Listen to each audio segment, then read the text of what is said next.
каждый бір штугы $300 тұрады. $300 кетті. Ең қымбат кезінде 700-ге дейін барды. 5 миллионды қолда ұстап көру керек 5 миллионды уже көруге болды. Күні бойы там қойын бағып отырады, өзі малшы кісі, спокойно қойын бағып отырады, кешке келіп торговля жасап, ақшасын шығарып отыр. Тойға деп керек. Тойға деп, миллионын шығарып алды.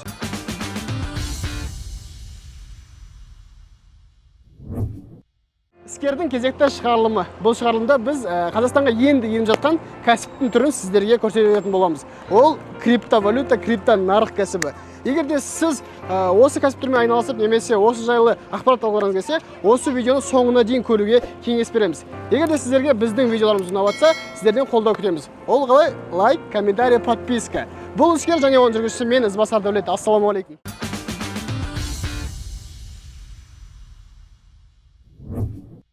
Құрметті достар, бізді крипто нарықпен, крипто әлеммен таныстыратын Олжас Нұржан мырза, Криптон компаниясы.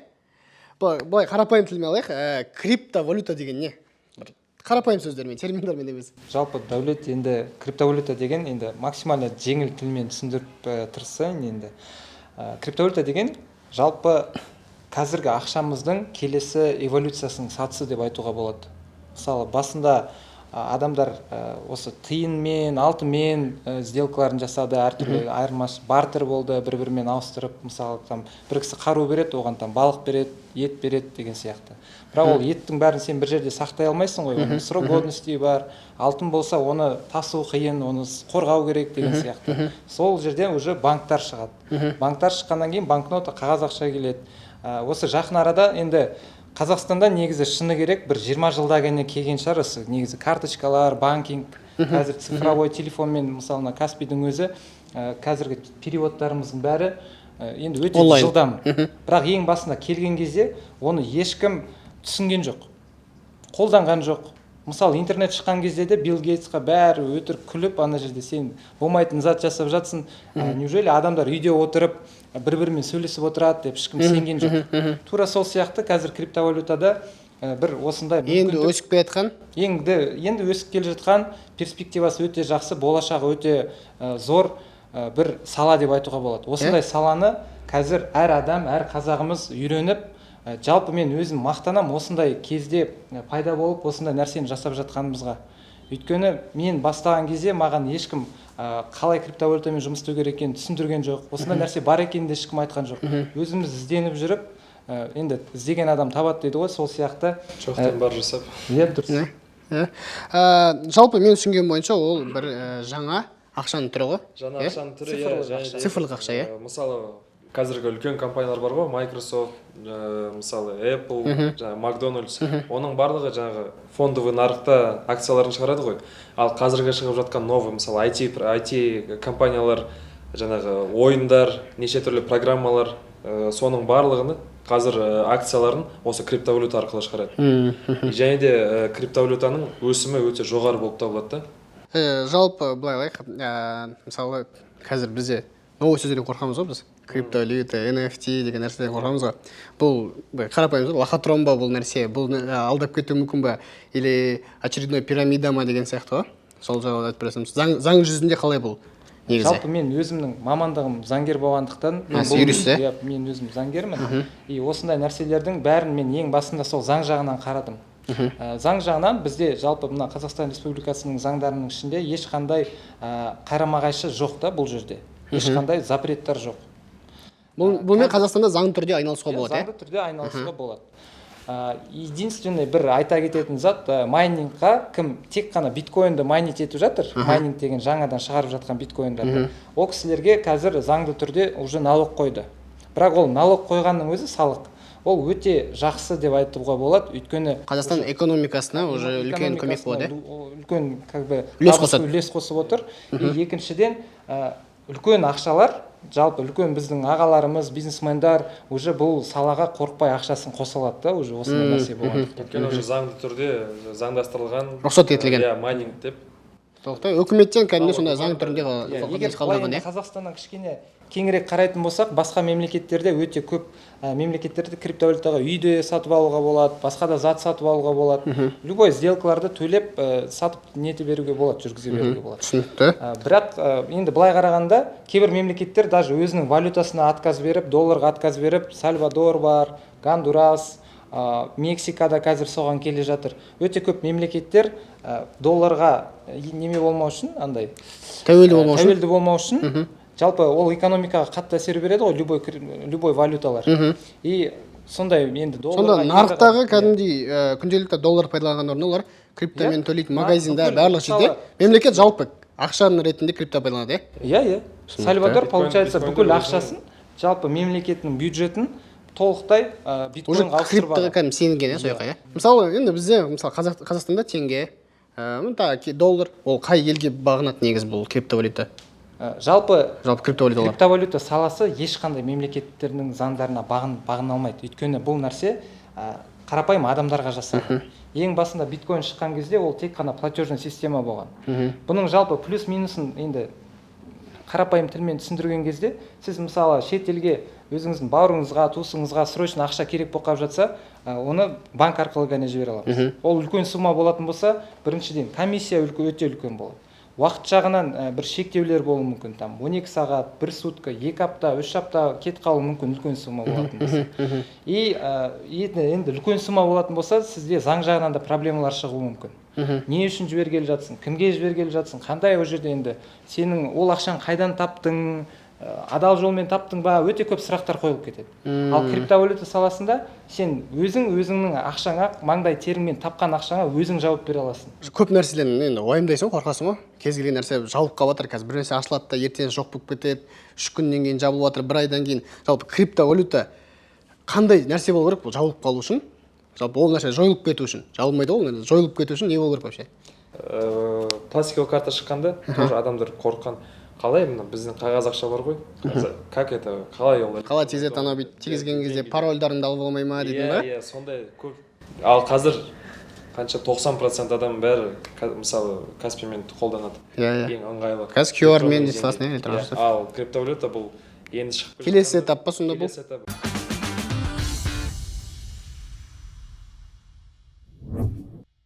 Біз үшін ең бір маңызды сұрақтардың бірі, жалпы біздің каналдың целі де сол шығар. Қанша ақшамен кіруге болады минимально, и қанша пайда табуға болады содан? Сол жағы айтсаңыз. Жақсы, давайте онда мен каждый тәсілге байланысты жеке бөліп тастайын. Мысалы, 15 түрлі тәсілдің бір тәсілі, қазір. Иә, бірінші тәсілі ол P2P дейік. P2P деген ол обменник, жаңа айтып кеткен. P2P-ді минимально прям қызығын көру үшін ол 100-200 доллардан бастауға болады. Примерно 100 мың, 50 мың теңге мен 100 мың теңгенің арасында бастауға болады, арасында. Примерно сол 50 мың мен 100 мың теңгенің арасында болсын. Бұдан примерно күнделікті минимум 5 мың теңге, максимум 20-30 мың теңгеге дейін жасауға болады. Бір күннің ішінде? Бір күннің ішінде. Осы мысалы 5-30 мың арасында ақша жасау үшін қанша уақыт кетеді бұған? Күнде қанша уақыт айналасыз? Енді ең басында сіз кішкентай сделкалар жасап отырасыз, қорқақтайсыз, жалғыз болғаннан кейін, қорыққаннан кейін, бұл нәрсе жаңа болғаннан кейін кішкентай сделкалар жасайсыз. Бір қолыңызды көзіңізді үйретіп алғаннан кейін уже үлкен объеммен жұмыс істеп қайта-қайта айландырып, мына ақшаның өзін 10 рет, 20 рет айландырып жіберуге болады бір күннің ішінде. Соның тәсілдерін бәрін айландырып сіз осындай табысқа шыға аласыз. Мұнан енді мысалы бір күннің ішінде 5 мың болса, бір айдың ішінде 150 мың. Бір күннің ішінде 10 мың болса, бір айдың ішінде 300 мың деген сияқты. И тура осылай енді өзіңіздің оборотыңызға байланысты. 100 мың мен 300 мыңның арасында осы амал арқылы табуға болады, иә? Оған қанша уақыт күніне қанша уақыт кетуге болады? Енді бастапқы уақытта бір 2-3 сағаттай кетіп отырады күнде. Потом ол азайып отырады мысалы. Сонда мысалы өзінің бір жеке жұмысы бар адам дополнительный пайда ақша табудың арқылы жасауға, да? Кейбір адамдар түнде ғана жұмыс істейді. Менде шәкірттер күні бойы жұмыс істейтіндер бар, түнде істейді. Сонда график қалай бұл жақта? Жалпы былай істеуге болады, мысалы, таңертең Қытай жатады, енді бізде уақыт жағынан графиктар әртүрлі ғой. Америка, полюс бар өзінде әртүрлі, уақыттары әртүрлі адамдар. Қытай қосылған кезде нарықта резкий движение кетеді. Сол кезде сатып алуға болады. Или сатып жіберуге болады. Америка қосылады, тоже баға өзгереді деген сияқты. Сондай жерлердің бәрін ловить етіп ұйықтаған кезде отыру. кішкене түседі, анау көтеріледі деген сияқты. Аха. Бір бауырым бар тоже именно P2P мен жақсы жұмыс істейді. Ол кісі әдейі там түнгі 3-те 4-те кіріп закупаться етеді де, и обедте кешке жақын сатып отырады. Именно обедте перерыв болған кезде адамдарда перерыв, қолдары бос и сатып отырады деген сияқты. Сондай мезгілдерді ұстап отырады. Или кешке жұмыстан қайтып бара жатқан кезде сатады деген сияқты. Енді психологиясын түсіну керек нарықтың. Айтқанда бұл дейтін енді біздің қарапайым халық осы нәрсемен айналысуға болады, мысалы бір кішігірім жұмысы бар, өзінің күнделікті барып жүрген жұмысына 50-100 мың теңге солған арнап сағып қойса болады. Бастапқы енді бұл жерде P2P тәсілі көп адамға түсінікті болады. Бұны айтқанда осы салған кіреберісі деп айтуға болады. Салған ақшаны бір айдың ішінде шығаруға болады бұны? Әрине, мұнаны сіз бүгін салып, сразу ертеңгісін алып шығуыңызға болады. Жоқ, мен айтқан жоқпын, бұл ақшаны үстінен табуға үшін 10 күнде бұл 100 мың теңгені ақтап алуға болады айтқанда, иә? Болады. Түсінікті. Келесі? Екінші тәсілді алатын болайық. Бұл, допустим, трейдинг. Трейдинг деген былай. Трейдинг деген қарапайым тілмен алып сату. Алып сату. Арзанырақ алдым. P2P-де алып сату ғой негізі, ішіндегі разница. P2P-де сіз теңге мен доллардың разницасын ұстайсыз. Обменниктің қызметі. А мынау уже алып сату. Мынау мысалы сіз барахолкадан бір нәрсені алдыңызда, кеп мегада саттыңыз деген сияқты. Интернет арқылы бір нәрсе сатып жүрген сияқты. Енді Wildberries-тің бір аналогы деп айтуға болады. Түсінікті. Бір криптовалютаны алдыңыз, сәл өсті, сатып жібердіңіз.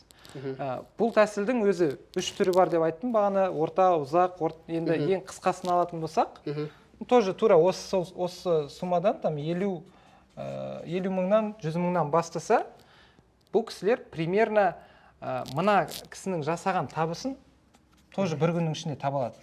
5-30 мыңның ішінде, бір күннің ішінде. Бірақ бұл кісі даже 5-50-ге дейін табу қалуы мүмкін. Өйткені ол кісі сатып алған криптовалюта бір күн ішінде 2 есе, 3 есе өсіп кетуі мүмкін. Компанияның батқан дәрежесі көтеріліп кетуі мүмкін, жалпы. Сол бір валютаның дәрежесі көтеріліп кетуі мүмкін. Әрине. Қызығушылық көп пайда болса, P2P-де ондай шанс жоқ та. P2P рискі аз.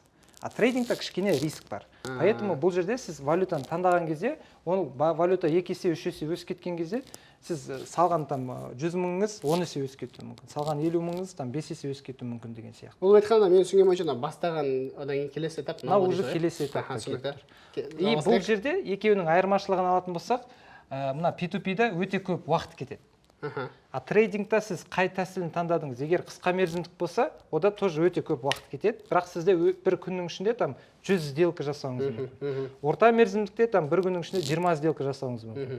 А ұзақ мерзімдікте мысалы бір аптаның ішінде 200-300 сделка жасау мүмкін. Сондықтан уақыт жағы әртүрлі. Бір айда табатын ақшаны бір күнде шығып кетуі мүмкін, иә? Әрине. Сол үшін енді сондай нәрсе. Осындай бір тәсілдер, иә, бұл, иә? Келесі, допустим, инвесторды алатын болайық. Инвесторды алатын болсақ, бұл жерде енді тоже сол 50 мыңнан деп бастасақ болады. Бірақ мына жақта ешқандай шектеу жоқ. Ол 1 миллион болуы мүмкін, 10 миллион болуы мүмкін, кете береді ары қарай. И бұл тәсіл мына екеуіне қарағанда уақыт жағымен шектелмейді ешқалай. Өйткені сіз ол валютаны, мен мысалы өзім қызым туған кезде тура сол күні шыққан валюталардың бәрін сатып алып қойдым. Анаған 10 мың, мынаған 50 мың, мынаған 20 мың. Просто қызыма ана кезінде құлын атаушы еді ғой, туған кез, бала туған кез. Тура сол сияқты криптовалюталарды алып қойдым. Мынау мысалы бір жылдығына туған күніне, мынау тілашарына, мынау 18 жасына деген сияқты өзім ырымдап бөліп қойдым. Ол мен как инвестордың көзқарасымен алып отырмын нәрсе. И тура солай жай адам, любой адам криптовалютаны зерттеп, өзіне ұнаған проекттарға ақшасын өстіп алдын ала бөліп қоюы мүмкін. Ол жерде табыс жағын алатын болсақ, енді мынау вообще ойыншық болып қалады олардың қасында. Өйткені мына жақта, допустим, сіз салған миллион бір 5 жылдың ішінде, или 1-2 жылдың ішінде, даже 1-2 айдың ішінде 10 есе, 20 есе, 100 есе өсіп кетуі мүмкін. В общем, бұл жақта табыс только сіз таңдаған валютаға байланысты. Бұл уже зерттеу арқылы, анализға бір нәрсені ұзақ анализде. Мен түсінген бойынша енді күнделікті айналысуға, осы екеуімен айналысып отырып, содан бір түскен бір 50 мың теңге, 100 мың теңгеден бастап ақырындап мынаған көшіп отыр ғой. Біз өзі сабақтарымызда солай үйретеміз. Басында мынаумен бір депозит жинайды адам өзіне, бір айландыратын ақшасын. Одан кейін сәл уже үйренгеннен кейін, қол үйренгеннен келесі сатысыға өтеді трейдинг. Потом инвестирование кетеді. И сөйтіп ары қарай тереңірек үйрене береді де осы саланы. А мен мысалы, енді мен қарапайым қанша жастан бастап айналысуға болады бұл нәрсе? Қанша жастан? Иә. Енді Криптомен бізде негізі. ең жас студенттеріміз бір 16 жастағы балалар оқып жатыр. Бірақ Америкада оларда 16 жаста әртүрлі биржаларда, кейбір биржаларда регистрация жасай алмайды. Аха. Ол кезде ата-анасының атынан өтіп, и ата-анасының атынан торговля жасай береді. Зато или крипто ойын ойнайды, или NFT жасайды деген сияқты. Жаңағы бүйтейік, менде мүлдем ақша жоқ, бірақ мен ойын арқылы жаңағы бастай аламын ғой. Иә, Нөлден, крипто иә? гейминг бар. Ол мысалы сіз нөлден деген airdrop деген тәсіл бар. Иә. Airdrop дегеніміз любой бір жаңа криптовалюта шыққан кезде оларға біріншіден комьюнити керек, ақпаратын таратып, кішкене реклама, жарнама керек, подписчик керек деген сияқты. Өзіне проектіне сенетін инвестиция тарту үшін бір кішкене енді аудитория керек. Соны жасау үшін олар airdrop деген нәрсені өткізеді. Airdrop деген тегін тарату. Бірақ оны жай бере салмайды, сіз лайк басасыз, там репост жасайсыз, регистрация өтесіз. Сондай бір кішігірім қиын емес нәрселерді жасап, сіздің счетыңызға тегін, там, допустим, өздерінің компаниясының атынан, мысалы, там, А деген компания болсын, и А деген компанияның там 1000 токенін беріп қояды. Оның әлі құны жоқ, ол нарыққа шыққан жоқ. Бірақ ол осы компанияға инвестиция тартатын құрал болып тұр. И қазір ол компанияның ешқандай құнды жоқ болғаннан кейін оны тегін бере алады. Оны тегін таратқанның арқасында көбірек адам ол компанияны біледі. Үйде отырып ақша тауып Иә. И ертең мысалы бұл А деген компания өсіп, уже өзі дамып кететін болса, нарыққа шыққан кезде мысалы Binance-қа, Bybit-қа, бір биржаларға шығатын болса, MEX-қа шығатын болса деген сияқты. Әртүрлі биржаға шыққан сайын криптовалютаның бағасы өсе береді. Ең басында $1 болып тұрды, Binance-қа шықты, $2,5 дейін барды, тағы бір жерге шықты. Өйткені адамдар көбейді, қолданып отырған сол валютаны. И мына біздің студентіміз 16 жастағы осындай әртүрлі проекттарға күнде там 10-20 airdroптарға қатысып отыра беруге болады. Өйткені проекттар өте көп. И әртүрлі валюталар жинай береді, и бір айдың ішінде ол кісіде уже там 300 валютасы бар әртүрлі проекттарда. И бір-екі айдың ішінде там бір-екеуі атады да, уже барып бір нәрселер бастап кетеді жұмыстар.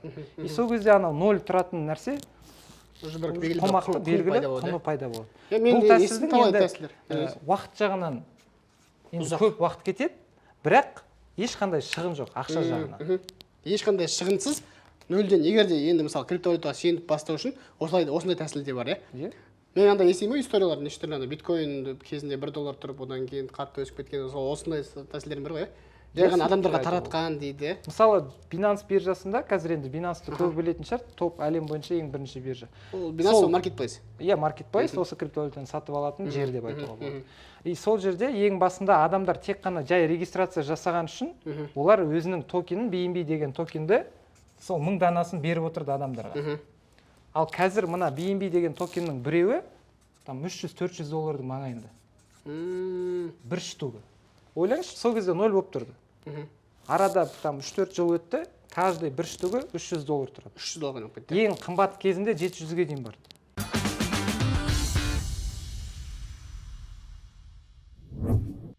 Жалпы осы криптовалютамен айналысам деген идея қайдан келді? Енді шыны керек, басында бәр адам сияқты жұмыс істедім.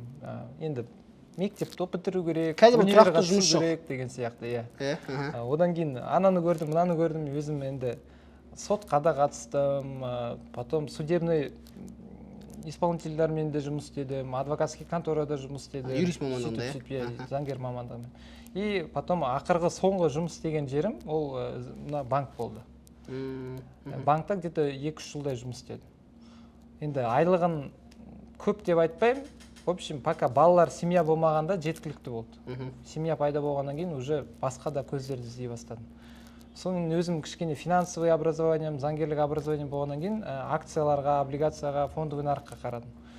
И сол жақта енді қазақтар көбінесе қарамайтын жерге қарадым. Болды, сол жақта енді брокерский счетпен жұмыс істедім.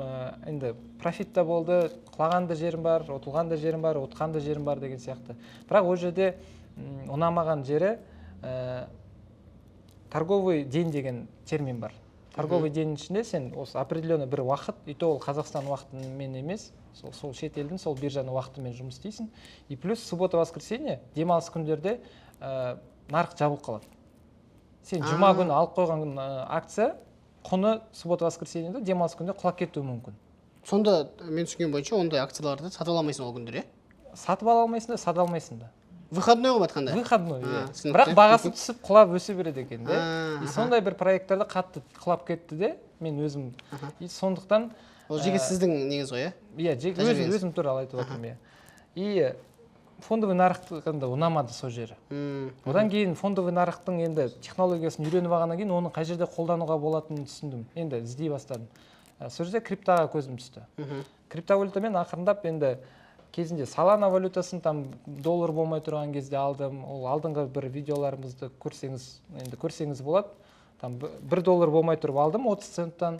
Ол кейін $3 болып кетті. Сол кезде үйленіп жаттым, срочно ақша керек болды. Соның жартысын сатып жердім, 1 миллион теңге болды. Сол 1 миллион теңгемен там тойға жетпеген бір некелерді жапты. Там каждый адамның орнын төлеу керек емес па, орындықтың бәрін төлеу үшін. Одан кейін уақыт өтті, ол алдыда $18-20 дейін өсіп кетті бағасы. А мен оны $3 саттым. 1 миллион теңгеге жалпы, иә? 1 миллионға саттым сол кезде. Қаншамен алып едіңіз оны? 30 центтен алдым. Где-то 120 мың теңге кетті. 120 мың теңге сатып алдыңыз, 1 миллион қылып шығарып алдыңыз. 1 миллион қылып жартысын шығарып алдым. Жартысы қалды. Жартысы тағы да жарты жылдан кейін 20-ға дейін барып өсті. Ол 20-ға өскен кезде менің ана 500 саланам теңгемен шаққан кезде 5 миллионға жеткен кезде, в общем, шыдай алмай кеттім. Уже психологически шыдай алмай кеттім. Өйткені енді сен 5 миллионды қолда ұстап көру керек болды. 5 миллионды, уже көру керек болды да. Потому что ол бір орында тұрған жоқ, бір кезде түсіп кетеді, бір кезде өсіп кетеді, и шыдай алмай 5 миллионға шығарып алдым. Давайте былай деп қойыңыз. 120 мың теңге салдыңыз, соның жартысын тойға деп керек. Тойға деп, миллион шығарып алдым. Все, 60 мың теңге 1 миллионға айналды. Қалды, иә. 60 мың теңге 1 миллионға айналды, қалған 60 мың теңге қалды. Ол кейін 5 миллион қылып шығарып алдыңыз. Уже шыдай алмағаннан кейін шығарып алдым. Айтқанда бұл криптодан түскен пайдадан өзіңіздің тойыңызға жасауға бір үлкен көмек болды дейсіз ғой. Енді көмек ба, шығын ба? Просто бұл әңгіме әлі аяқталған жоқ та. Әңгіменің соңы тағы да арада 3 ай өтеді. 2019 ноябрінде бүкіл нарық өскен кезде Solanaның бағасы $269 өседі. Бір штук. Бір штук. Менде 1000 болды да, жарты жыл бұрын да, түсіндің бе? Сол жерде қанша өсті сонда? В общем, 100 миллион ба, миллиард маңайында, 100 миллионның маңайында ғой, в общем. Енді 100 миллионның... Банктан шығып кеткен, банкта ол ақшаның қанша уақытта табатын ақша дейсіз ғой. Сол ғой енді.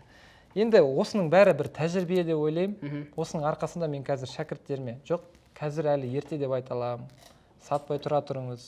Мен осындай нәрсені қазір енді болжаймын деп айтпаймын, бірақ енді бір жоспар ретінде басқа жерде ақшаны табуға болады. Техника бар ғой, бір формула бар ғой, біз осылай есептеуге болады. Неше түрлі стратегиялар бар. Енді бұл, конечно, неше түрлі бір күтпеген жағдайлар болады, андай жаңағыдай, бірақ негізі бір стратегия арқылы точно ақша табуға болады, ұзақ мерзімді ақша табуға болады, уже көбейтуге болады, иә? И в любой момент форс-мажорный обстоятельства болғаннан кейін, адам болғаннан кейін жағдай, неше түрлі жағдай болады. И ондай кезде де бір жерден алатын, енді ақшаны табатын бір жерің болса, ол да жақсы.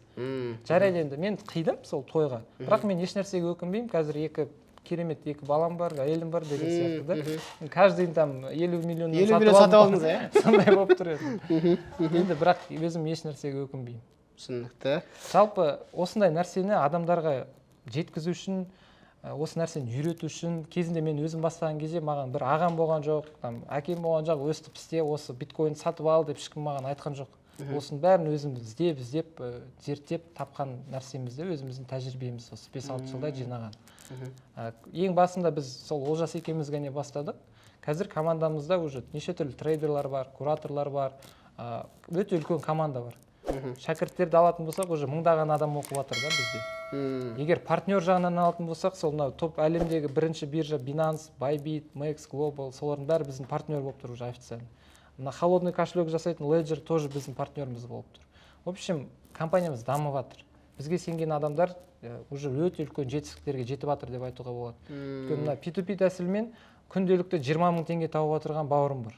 Өзі күні бойы қойын бағып отырады, өзі малшы кісі, спокойно қойын бағып отырады, кешке келіп торговля жасап, ақшасын шығарып отыр. Ауылдық жерде тұратын кісі ме? Ауылдық жерде тұратын кісі. Сонда қазір ол қой бағады, и плюс криптовалюта ұстайды. Енді мал шаруашылық ұнайтын адамдар бар. Мен өзім Айгөздің жігітімін, шығыстың. Сол кішкентайынан сол мал асырап өскен адам. Білем де, ол ана жылқы өзінің бір несі бар, ләззаты бар ол ләззаты бар, нәрсенің, иә. атты там ауыздыру өтіп міндіп кішкене құлындарды үйретіп деген сияқты әр нәрсенің өзі бір құндылығы болады. Сонда ол кісі мен түсінген бойынша бұл бір дополнительный доход ретінде алып отыр ғой, Әрине, түсінікті. Мен былай айтайын, енді жалпы Криптон компаниясы сіздерге, сол Криптон компаниясының жалпы мақсаты қандай негізі? енді ең біріншісі адамдардың көзін ашу. Осындай нәрсе бар, қашанғы екі қолға бір күрек дейміз. Осындай нәрсе бар, үйден шықпай отырып, там декреттегі аналар болсын, бір мысалы енді 5 саусақ бірдей емес, бір адамға жақсы берді, жақсы жаратты деген сияқты бір кісінің бір кемшіліктері болуы мүмкін. Сол кісілерде осындай нәрсемен жұмыс істей алады. Өте енді көп физически жұмысқа сізді алмаса, жаспен, денсаулықпен, тағы да бір ақаулар болып жатса, криптонарықпен жұмыс істеуге болады. Жалпы айтқанда физически ештеңе істемесе де, баспен ойланып, жасайтын нәрсе ғой. Онлайн, қазір енді болашақтың бәрі онлайнда кетір ғой. Былай айтқанда бұл онлайн бизнес қой, түсінген бойынша. Жалпы сіздер мысалы кез сөзіңізді бөліп сол мақсатымызды толықтырып айтайын дегенім ғой. Қазір тек қана осы үйрету емес, бір жағынан адамдарға көмектескіміз де келіп отыр. Өйткені өте көп адамдар мошенниктарды көбейіп кетті. Ақша бар жерде мошенниктар да көп. И ол кісілер мысалы криптамен жамылып адамдарды алдап жатыр. Адамдар неге алданады? Өйткені олар проблемасын шешкісі келеді, жеңіл ақша тапқысы келеді, сол үшін алданады адам. И осы жерде біз адамдардың көздерін аша аламыз да, мына нәрсе болатын нәрсе, мына нәрсе болмайтын нәрсе деп айта аламыз. Өйткені енді біз 5-6 жылдың ішінде ақтың қарасын ажырата алатындай жағдайға жеттік деп ойлаймын. Түсінікті. Былай келейік, мысалы мен 0-ден бастап жатырмын. Пай этапта мен қалай бастаймын вообще криптовалютамен айналысып? Маған қандай бір документтер керек па, мен неден бастауым керек?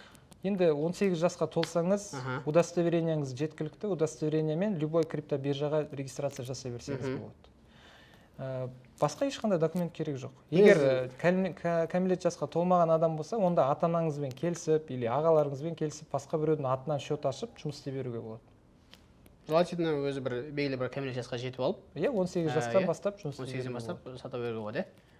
Түсінікті. Мен мысалы алдым, барып сатып алдым, ағара өзім тәсілін таңдаймын, десем, мен артынан 2 адам тартпаймын ғой. Жоқ, ондай керемет жоқ, ол пирамида мүлдем қатысы жоқ, ондай нәрсеге қатысы жоқ. Егер ондай нәрсе болып жатса, ешқашан жоламаңыздар, өйткені мен түсінген бойынша просто нарықта сондай адамдар бар, криптовалютамен артынан 2 адам алып келесің, одан кейін шыдам, айтқанда пирамиданың нәрсесі. Сөйтіп ойлайды көбі. Ал бұл жақта сіздер айтып отқан нәрсе ол мүлдем оған жақын нәрсе емес, Просто кезінде сетевой маркетингқа, осындай пирамидаларға, MLM-дарға хайп болды емес пе? Адамдарға жеңіл ақшаға бәрі жүгіреді.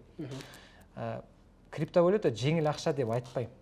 Ол как она есть. Егер сіз өз уақытыңызды бөлсеңіз, тәжірибеңізді жинап, бір опытыңыз болатын болса, сіз уже табыс таба аласыз. Келе сап мен сразу миллиондап жасап кетемін деп ойламаңыз.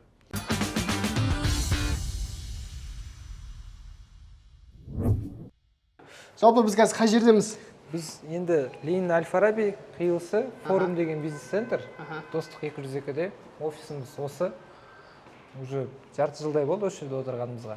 Жалпы мына жақта шәкірттермен кездесулер өтеді. Енді мынау біздің холл деп айтуға болады.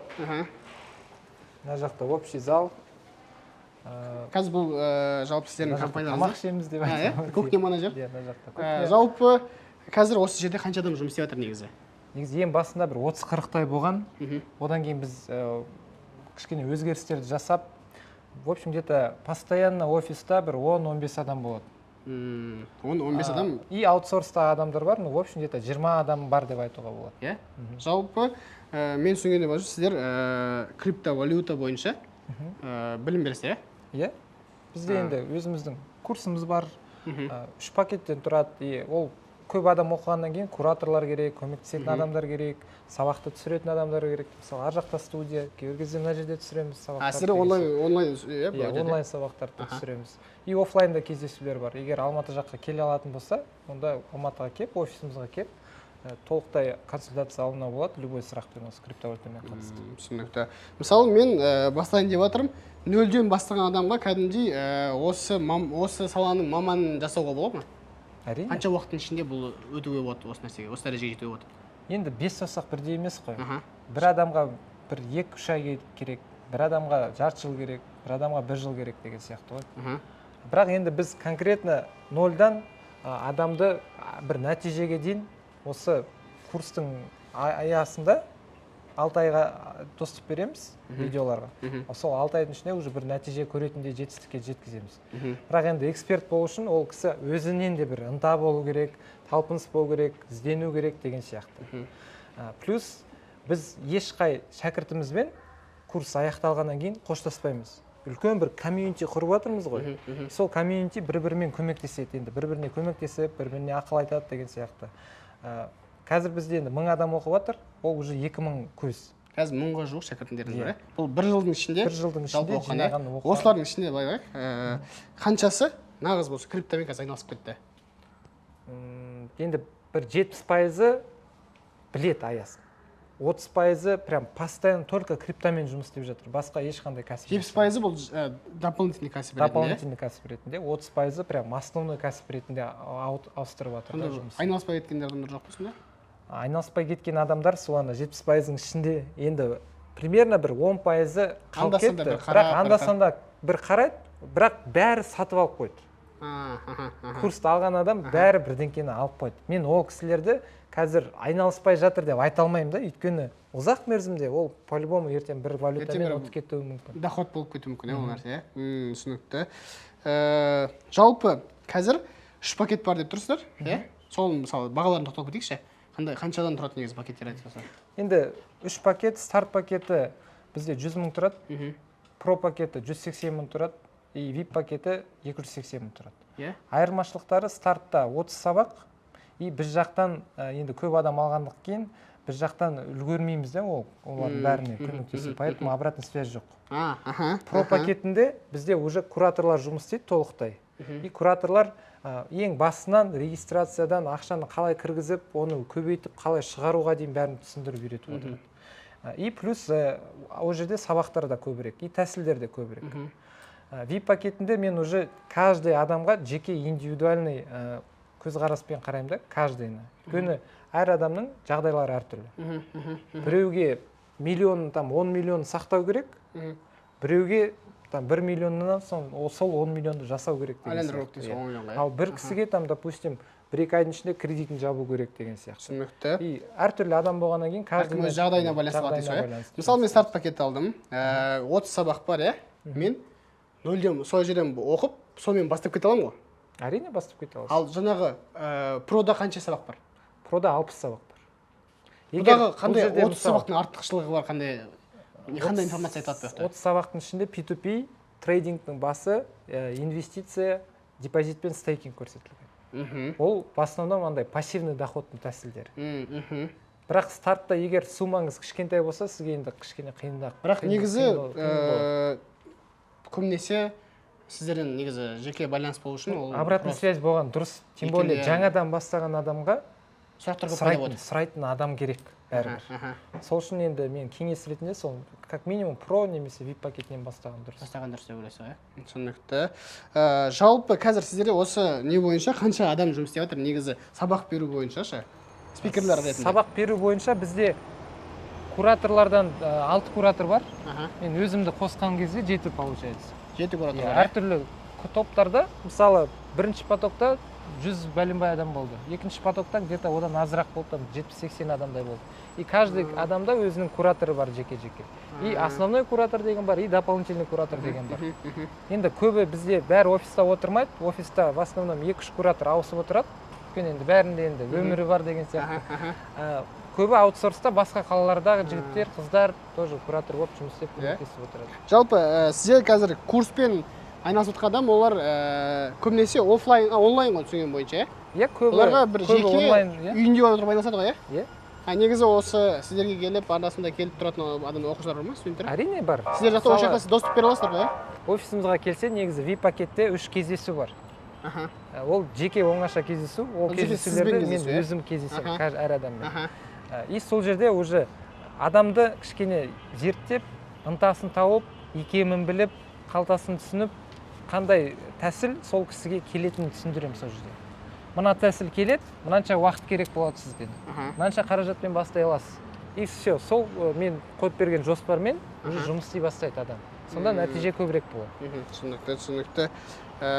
Жалпы айтқанда сіздерден про пакет немесе екінші VIP пакеттерді алатын болса, онда осындай Әл-Фарабиленде офисі да болады дейсіз ғой айтқанда, иә? Жалпы біздің офисімізді негізі біз әдейі осындай енді өзіміздің криптон компаниясы үшін алғаннан кейін 24 сағатқа жалға алып отырмыз. 24-те жетіп келіп кез келген жұмыс істеп отырсыз. Өзіміз түні бойы негізі көбінесе үйге де қайтпай жұмыс істеп қаламыз, өйткені сабақ түсіру керек, дайындалу керек, әртүрлі жоспарларымыз бар, проекттарымыз бар деген сияқты. Енді алдын ала біздің менеджерларға или кураторларыңызға хабарласып, осы кезде мен келем Алматыға, кездессек бола ма, бір уақытты белгілейміз, офисқа келеді и сөйлесіп отырсақ болады. Егер басқа қаладан болса, тоже енді заман орында тұрған жоқ, Skype, Zoom, кез келген жерде демонстрация экранасын қосып, прям экранын қосып көріп тұрып, мынаны басыңыз деп, даже кемесе де болады. Сөйтіп те көрсетсек болады. Түсінікті. Сіздің бір кураторларыңызбен сұхбат жасап жүрейік. Жақсы, қазір офиста Али бар ғой деймін, Алиді шақырып жүріңдерші.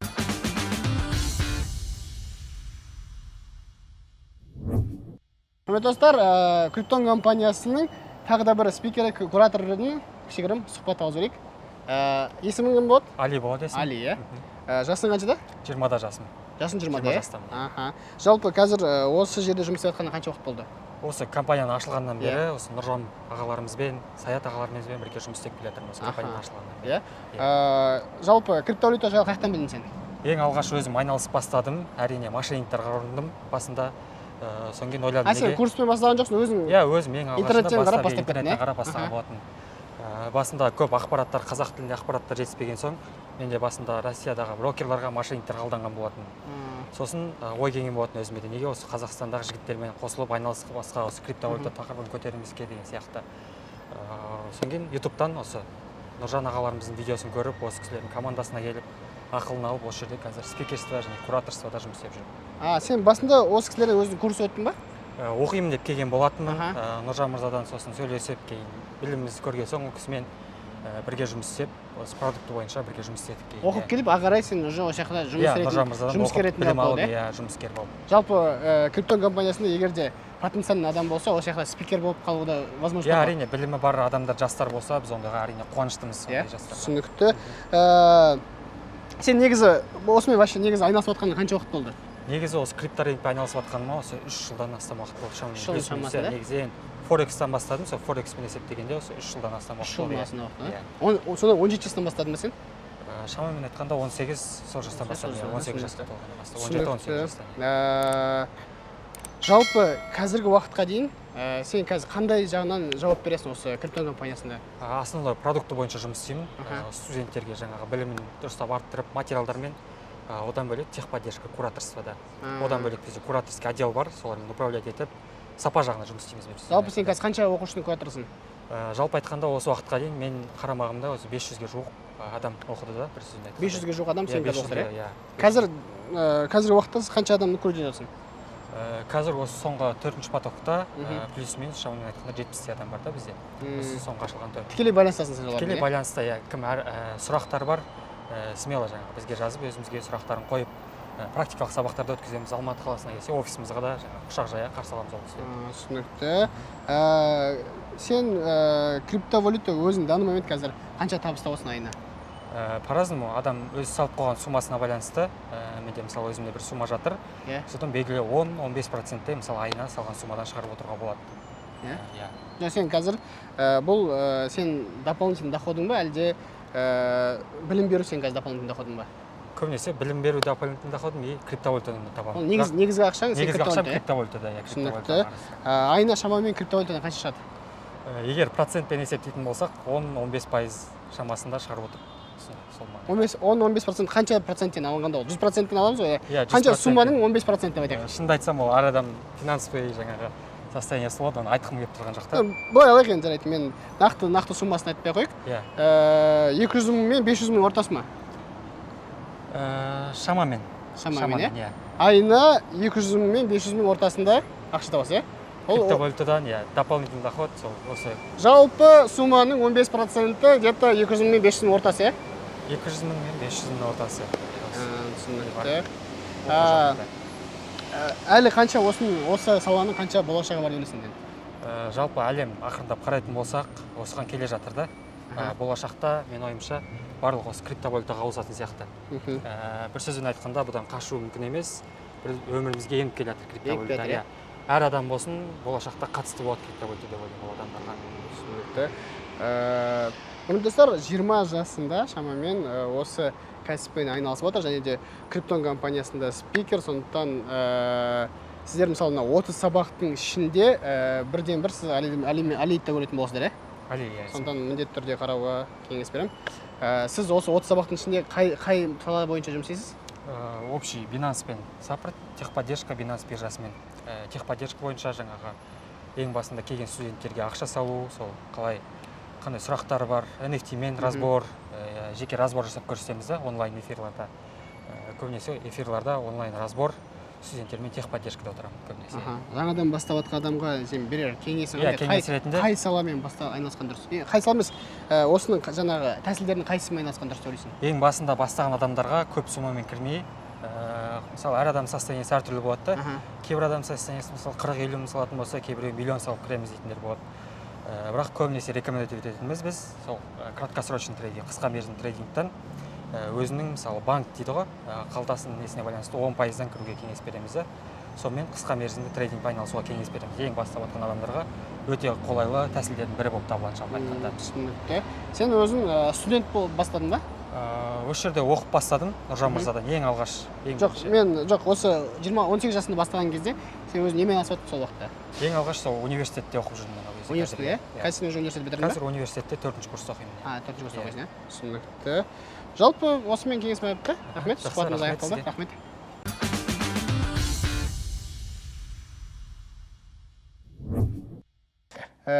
Кез келген кәсіптің өзінің бір белгілі сезоны бар, осы сезонда осы кәсіп жақсы жүреді деген криптовалютада сезон бар ма?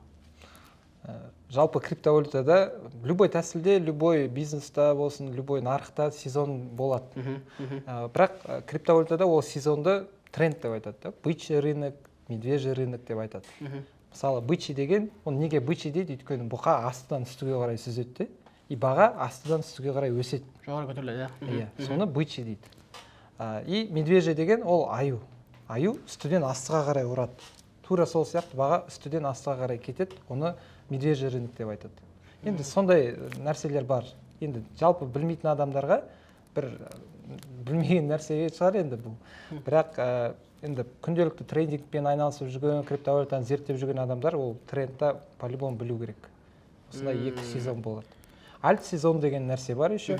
Альт сезон деген когда биткоин өзінің хайларын обновлять еткен кезде, максимальный бағасын, в общем, биткоин өскен кезде артынан басқа криптовалюталардың бәрін өсіреді.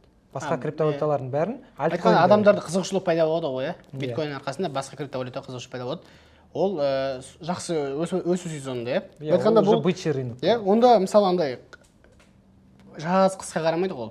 Жоқ, ондай үйтіп бөлінбейді. Бірақ енді компанияның көбінесе былай айтуға болады мысалы. Егер дала суық болса, көп адам үйде болса, көп адамда мүмкіндік бар торговля жасаған. Көп адам торговля жасаса, онда баға өседі. Егер дала ыстық болса деген сияқты да, или Қытайда там китайский Новый год болса, нарықта объем азаяды, өйткені ол адамдар сол күні бір-біріне краска лақтырып, демалып жатыр. И нарық құлауы мүмкін. Өйткені рынокта адам азайды. Тура солай жұмыс істейді бұл нәрсе. Жалпы бұл кәсіпте, кәсіп ретінде алатын болсақ, кез келген адам бір қателіктер жасайды ғой. Жаңадан бастатқан адам қандай қателіктер жасауы мүмкін? Көбінесе жасайды. Қандай қателік жасауы мүмкін десе, прям енді жеке тәсілдермен алған дұрыс деп ойлаймын да бұл жерде. Енді основной қателіктер бүкіл ақшасын сразу бір криптовалютаға салып жүреді. Үйтіп бүкіл ақшаны бір криптовалютаға міндетті түрде ешқашан салуға болмайды. Өйткені егер ол валютаның бағасы құлап кетсе, сіз салған миллионыңыз 500 мың болып қалады, 200 мың болып қалады деген сияқты. Ал егер сіз сол миллионды или 100 мыңды 10 валютаға бөлсеңіз, сізде уже диверсификация деген термин бар, рисктарыңызды азайтасыз. И 10 есе бөлсеңіз, 10 есе аз болады риск. 20-ға бөлсеңіз, 20 есе аз болады. сондықтан максимально бөлген дұрыс. Ең маңызды деп ойлаймын осы. Көп таппасаң да, бірақ ақша Yes. пайда болады, нақтырақ, түсінікті. Жалпы осы криптовалюта кәсібін нөлден өзі бастап кетуге болады ма? Ешқандай бір курстар қарамай, YouTube-тан қарап, мысалы кішігірім бастап кетуге болады ма? Енді мен өзім сөйтіп бастағам, басында ешқандай курстарды қарамай, ешкімге нетпей, жүгінбей деген сияқты. Бірақ менде шешім болған жоқ та, выход болған жоқ. Ол кезде не үйрететін адамдар болған жоқ дұрыс, не ақпарат болған жоқ, қазақша, тем более даже орысша болған жоқ, көп ағылшындарда аударып отырдым, Твиттердан, Телеграмнан, әртүрлі каналдарды қарап. И в основном қазір осындай мүмкіндік болып тұрған кезде қолданған дұрыс. Өйткені біз сығындысын беріп отырмыз да, осы 5 жылдың ішінде жинаған тәжірибені там 1-2 айдың ішінде үйретеміз сіздерге. Қазір сонда былай айтқанда сіз 7 жылдың ішінде, қателіктер көп болды ма негізі? Болды, конечно, болды. Негізі бастауға болады. Егер де ешқандай бір риск жасап, егер өзіңіз зерттеймін, менде уақытым жетіп жатыр, менің 5 жыл өмірім маған маңызды емес десеңіз, онда болады табуға. Негізі ондай да вариант бар. Бірақ егер де ешқандай риск айтпаймын, белгілі бір куратормен, белгілі бір жауап бере алатын адаммен байланыс отырып, ондай да вариант бар. Енді кішкене жеңіл, енді мен жалпы өзім былай ойлаймын, өмірде ең құнды актив ол адамның өмірі. Адамның өмірі ең бірінші орында болса, екінші құнды актив сол адамның уақыты. И адам уақытын тоже кішкене енді экономдап максимально экономдап. Дұрыс жағынан пайдалану керек дейсіз ғой. Қазіргі опытпен сіздер бұрынғы қайтадан енді бастайын деп жатсаңыз, қандай қателіктер жібермейтін едіңіз? Так, сол бүкіл валютаны, бүкіл ақшамды бір жерге сақтамаушы едім. Бір тәсілге салмаушы едім бүкіл ақшамды. Әртүрлі тәсілдерге, әртүрлі биржаларға максимально ақшаңызды бөлу керек. И кейбір адамдарға мысалы расход жағы көп болады, бір адам доходынан расходы көп болады. Сол расходтарды сокращать ету керек. Кейбір адамдарда болады, мысалы доходы өскен сайын расходы да өседі. Сол нәрсені жіберіп алмау керек. Сол нәрсені жіберіп алсаңыз, сіз өмір бойы миллион тапсаңыз да, 10 миллион тапсаңыз да, расходыңыз артыңыздан тең есіп отырады да. И ай сайын нөлға шығып отырған адамдар өте көп Қазақстанда. Ал егер шетелдерді алатын болсақ, оларда 18 жасынан, 20 жасынан уже инвестор болып есептеледі. И өздері акциялар сатып алады, өздерінің болашағына жасынан уже өз болашағын ойлай бастайды. Ал бізде инвестор деп айтатын болсақ та, өз көзіңізді жұмсаңыз, ол примерно бір ағашқа, шашы ақ, өзі там 570-пен Land Cruiser'да, или там 570-пен жүреді деген сияқты. А ол уже сондай бір аксиома сияқты болып қалған, а на самом деле ол олай емес. Жас продюсерлар да бар, 16 жаста қазір жүгіріп жүрген. Неше түрлі режиссерлар бар, там 20-да. Стив Джобстың компаниясын жүргізіп жатқан, Амазонды жүргізіп жатқан біздің қазақ жігіттер бар. Илон Масктың компаниясын тоже қазақ жігіт жүргізіп жатыр. И сондай біздің жас талантты, дарынды адамдарымыз елімізден кетіп жатыр. Неге? Өйткені осындай орта жоқ. Біздің сол мақсатымыз осындай крипто комьюнити, осындай орта жасау болды. Жалпы қазақ тіліндегі ең алғашқы крипто орта деп айтуға болады.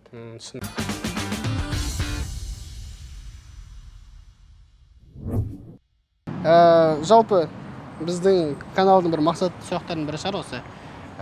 Жалпы сіздің осы кәсіпте жеке сіздің табысыңыз қанша? Айына қанша шығады? Айына деп айтпай қойын, жылына дейік. Жылына бір 10-15 миллион, 20 миллион чисто криптодан шығаруға болады деп ойлаймын. Сіздің мысал ретінде сіздікінде қандай болады мысалы? Енді егер айға бөлетін болсақ, жалпы криптовалюта нарығында бағана айттым ғой, тренд болады, бычий тренд, медвежий деген сияқты. Бір айда түкте болмай қалуы мүмкін. Бірақ сен алып қойдың, дайынсың. Екінші айда түкте болмай қалуы мүмкін ары. Бір жылдың мысалында сонда? Иә, бір жылдың мысалында сен салған 1 миллионың 10, 20, 30 миллион болып кетуі мүмкін. Таңдаған тәсіліңе, бөлген уақытыңа байланысты и тәжірибеңе байланысты. Сіздің қазіргі тәжірибемен сонда қанша шығады жылына? Шамамен орташа есеппен? Енді орташа есеппен енді сол 10-20 миллионның арасында. Айына айтқанда бөлетін болсақ, 1,5 миллион шамасында болады. 1,5-2 миллионның арасында. Енді тек қана криптодан алатын болсақ, криптодан алатын болсақ, осы түсінікті. Бұл объемға байланысты да, енді сен шыққан ақшаның бәрін сала бермейсің ғой криптоға. Мен жалпы достарыма да, біздің шәкірттерімізге де бәріне айтатын кеңесім, Болашаққа қарай жұмыс істеу керек. Болашаққа жұмыс істеу керек. Бүкіл ақшаны криптоға да ұстаған дұрыс емес. Бүкіл инструменттарды қолдану керек те, бәрі құралдар. Ол акция да болуы мүмкін, басқа мемлекеттердің валютасы да болуы мүмкін, дүние мүлік те болуы мүмкін деген сияқты. Үй, квартира, машина деген сияқты. И әртүрлі нәрселердің бәрін енді есептеу керек те бұл жерде. Түсінікті. Енді криптомен егер енді конкретно ашық айтатын болсақ, 5000 теңгеден 10.000 теңге жасау жеңіл. 5000 теңгеден миллион жасау қиын. Енді сіз соған байланысты қанша ақша саласыз? Иә, соған байланысты қанша еңбек етесіз?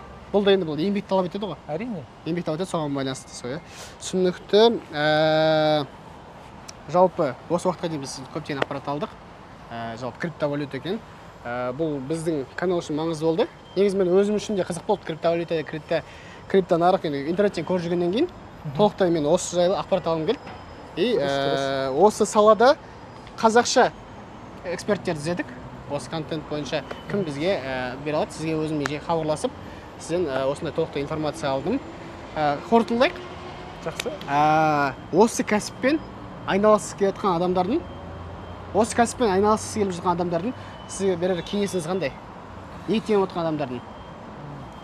Жалпы сразу бұл жерден ақша тауып кетем деп ойламаңыздар. Бұл жерде біріншіден білім мен тәжірибе жинау керек. Тәжірибеңіз болса, сіз осы бізден алған, жалпы осы крипто нарықтан алған тәжірибеңізді өмір бойы қолдана аласыз. Көп адам сразу келіп өзінің проблемаларын шешіп тастағысы келеді, үлкен сразу байып кеткісі келеді. Бұл андай лохотрон емес те, кәдімгі бір жұмыс, бір мамандық деп айтуға болады. Бірақ оны басқа жұмыспен қосымша алып кетуге болады.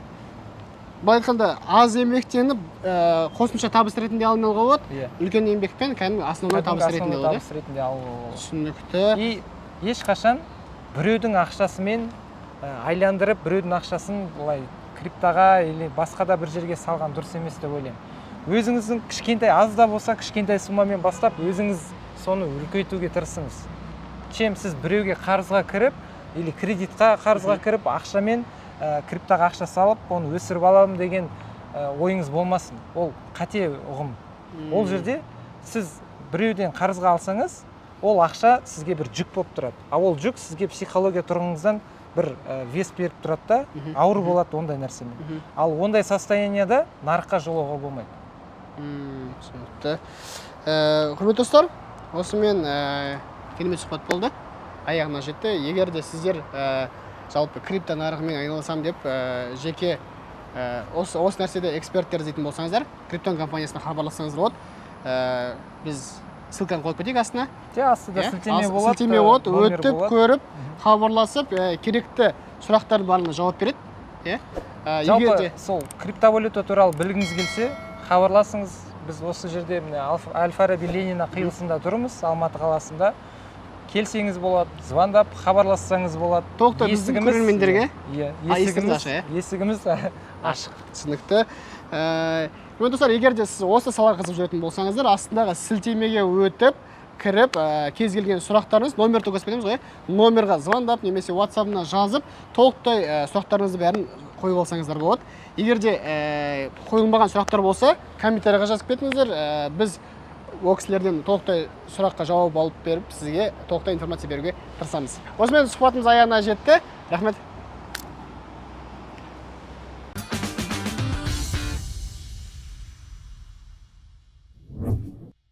Осымен іскердің кезекті шығарылымы аяғына жетті. Жалпы осы шығарылымда сіздерге криптовалюта жайлы толық ақпарат беруге тырыстық. Егер де бір мазалап жүрген сұрақтар болатын болса, комментарийға жазыңдар. Немесе төменде біз сілтеме қалдырып кетеміз, сол жаққа өтіп, толық сұрақтарыңызға жауап алсаңыздар болады.